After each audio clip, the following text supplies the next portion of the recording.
Have you ever stopped to think about what really drives success? Is it who you know, or is it what you can do? Today, we're going to dig into this really powerful and honestly pretty controversial idea that shapes so much of our world, from our schools to our workplaces. It's called meritocracy. Yeah, it really all boils down to this one simple but massive question. When you think about your success, is it a product of your own actions? Your hard work, your skills, or is it kind of predetermined by who you are, the family you were born into, the connections you have? And this question is nothing new. People have been wrestling with it for ages. In fact, there's a whole big idea, an entire social philosophy, that's built around trying to give us the perfect answer. And that ideal is meritocracy. So what is it, really?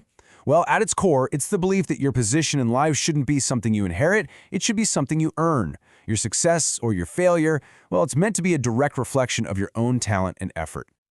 Okay, so to really get our heads around this, let's break it down. Think of it like a simple equation.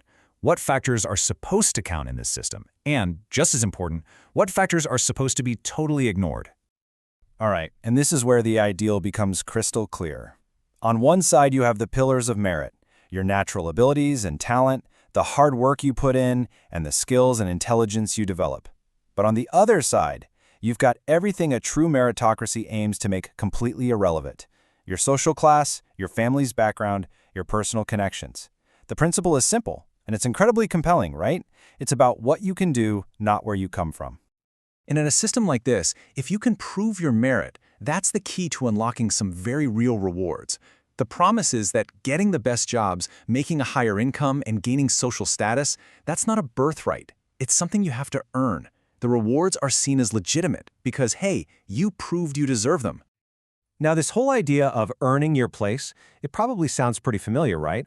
That's because it's deeply connected to a very famous cultural ideal, one that's built entirely on this concept of upward mobility. The power behind this whole thing lies in its incredibly straightforward and very appealing promise. And this quote just gets right to the heart of it.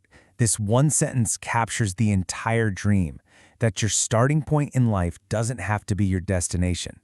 Hard work is supposed to be the great equalizer.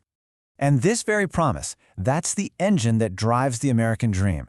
The idea that anyone, from any background, can achieve prosperity and success through determination and hard work is fundamentally a meritocratic one. The two concepts are almost impossible to separate. So, we've defined meritocracy, and we've seen how it connects to these powerful cultural ideals. But just understanding the definition, well, that's not the end of the story. It actually opens the door to a much, much bigger conversation. Which brings us to this final, crucial question. If the goal is a society where success is based purely on ability and effort, what does it actually take to build that? How can we make sure that everyone truly starts from the same line, with an equal opportunity to prove their merit? It's a simple question on the surface, but finding the answer, well, that's one of the most profound challenges we face.